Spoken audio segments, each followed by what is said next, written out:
Samantha first priority ఏడ చేసే సినిమాలకేనంట. ఖాళీ ఉంటేనే బాలీవుడ్లో చేస్తదంట. అంతకంటే ఇంపార్టెంట్ విషయం ఏందంటే సక్సెస్ కిక్కుని ఎప్పుడూ మీద ఉంచుకోదంట, ఎప్పటికప్పుడు దించేసుకుంటదంట. అందుకే హిట్ల మీద హిట్లు కొడుతున్నానంటుంది. ఇంతకీ సమంత కిక్ ఏందో ఈ చిట్ చాట్లో చూడండి. Hello Samantha, how are you? బావున్నా మామా, నువ్వెలా ఉన్నావు? బాగున్నా కాబట్టే నిన్ను పిలిపించి మాట్లాడుతున్నా. ఓకే మామా, ఏంటి సంగతులు? నువ్వు నన్ను పిలిచావా, నేను నిన్ను పిలిచానా? నన్నే నువ్వు పిలిచావు. మరి విషయాలు నన్ను అడుగుతావేంది? ఏదో అలా అడగాలనిపించింది మామా. సర్లేగానే, ఏంది మంచి జోరు మీద ఉన్నట్టున్నావు? అలా కుదిరిపోతుంది మామా. అట్టా చెప్పు, లేకపోతే నీకంత సీన్ యాడుందని. అదేంటి మామా, నేను ఇంత చక్కగా మాట్లాడుతుంటే అలా అంటావు? మరి ఎట్టా అనాలే? నేనంటే నీకు ఇష్టం లేదా? మనకందరూ ఒకటే, ఎవరి మీద ఇష్టాలు అయిష్టాలు ఉండవు. నన్ను చూస్తే ముద్దు రావడం లేదా? అట్టా చూసిన వాళ్ళందరూ ముద్దొచ్చేస్తే కష్టం అయిపోద్ది. సరే మామా, ఇంతకీ ఏం చేస్తున్నావు? ఆ మొక్క నేను అడగాల, నువ్వు ఆన్సర్ ఇయ్యాలా? నేను ఏ మూవీ చేసినా ఇన్వాల్వ్ అయిపోతా. నీ సినిమాలు ఎందుకు అట్టా అనుకోకుండా హిట్ అయిపోతున్నాయి? ఎప్పటికప్పుడు నేను సక్సెస్ ఇచ్చే కిక్కును దించేసుకుంటా మామా. సక్సెస్ కిక్కు దించుకుంటావు బానే ఉందిగానే, ఫెయిల్యూర్ కిక్కు రుచెట్టా ఉంటుందో చూడవా? నా మీద నీకెందుకంత కోపం మామా? ఇందాకే చెప్పాగా నాకెవరి మీద కోపతాపాలు ఉండవని. మరి ఫెయిల్యూర్ కోరుకుంటున్నావెందుకు? లైఫ్ అన్నాక అన్ని రుచులు చూడాలి సమంత. అన్ని రుచులు అంటే?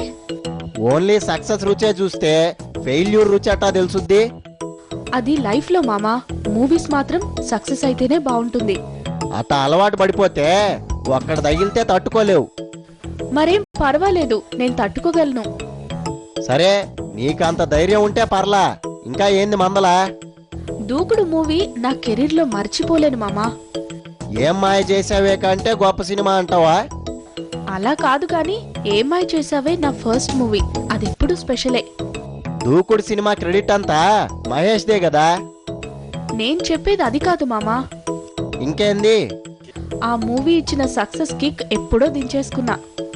అది దించుకున్నాక ఇప్పుడే బరువు మోస్తున్నావు. హిట్ కొట్టడం కష్టమేమి కాదు. అంత వీజీ అయితే అందరూ కొట్టేవాళ్ళుగా. నా ఉద్దేశం అది కాదు మామా, ఆ హిట్ ఇచ్చిన ఇమేజ్ ను నిలబెట్టుకోవడం కష్టమని చెబుతున్నా. అసలు హిట్ వస్తేగా ఇట్లాంటి మాటలన్నీ నోట్లోంచి వస్తాయి. దానికోసం ఎంతో కష్టపడాలి. ఏంది, హిట్ కోసమా ఇమేజ్ను కాపాడుకోవడానికే? ఇమేజ్ ను నిలబెట్టుకోవడానికి మామా. అది నిలబెట్టుకోవడానికి కిక్ అంతా దించేసుకుంటావా? మూవీస్ ని సెలెక్ట్ చేసుకోవడం దగ్గర నుంచి ప్రతి విషయంలోనూ ఆచితూచి అడుగేయాలి. అంటే నీతో పాటు ఎప్పుడూ ఒక త్రాసు కూడా తీసుకెళ్తావా? త్రాసెందుకు మామా? మరి ఆచిన తర్వాత తోచాలి కదా. మామా నువ్వు మరీను. అసరే, తూచిన తర్వాత కూడా సినిమా ఫట్టుమంటే ఏం చేస్తావు? అది మన చేతిలో లేదు మామా, కష్టపడడం వరకే మన డ్యూటీ.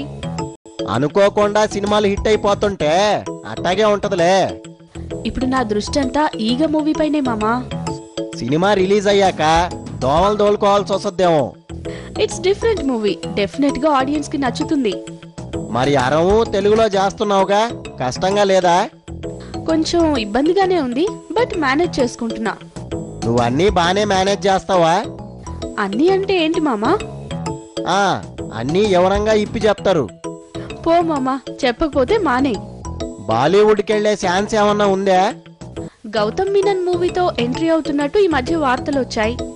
వార్తలు వచ్చాయి అంటున్నావు, నీకు తెలవదా? ఇంకా ఫైనలైజ్ కాలేదు మామా. ఎప్పుడవుద్ది? గౌతమ్ సార్ ఎప్పుడంటే అప్పుడు.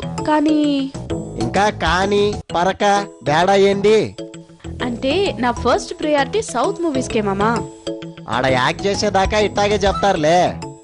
అదేం లేదు, ఇక్కడ ఖాళీ ఉంటేనే బాలీవుడ్ లో చేస్తా. మొదట్లో అసీన్ కూడా అట్టాగే చెప్పింది. ఆ తర్వాత ఏడా లేదు, ఆడ కూడా ఆఫర్ల కోసం కింద మీద పడుతుంది. నేను మాత్రం ప్లాన్డ్ గా ఉంటా మామా, ఇక్కడి మూవీస్ కే ఇంపార్టెన్స్ ఇస్తా. వాకే, అట్టాగే గాని ఆల్ ద బెస్ట్. ఓకే మామా, thank you, bye bye. Bye bye. Friends, మీకందరికీ ఓ విన్నపం. ఈ బిజీ లైఫ్లో పడి అసలు మన జాతీయ గీతం గురించి ఆలోచించే తీరిక ఎవరికొంది? అందుకే ఎన్టీవీ మన గీతం మన దేశం కార్యక్రమాన్ని మొదలుపెట్టింది. దానికి మీరు చేయాల్సిందల్లా ఒకటే, ఇక నుంచి ఈలైనప్పుడు జనగణమన పాడండి, పిల్లకాయల చేత పాడించండి. ఆ గీతం గొప్పతనం గురించి వాళ్ళకి చెప్పండి.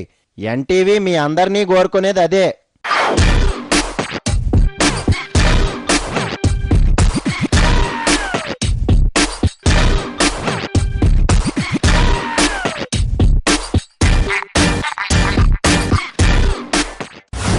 ఈ కార్యక్రమాన్ని మీకు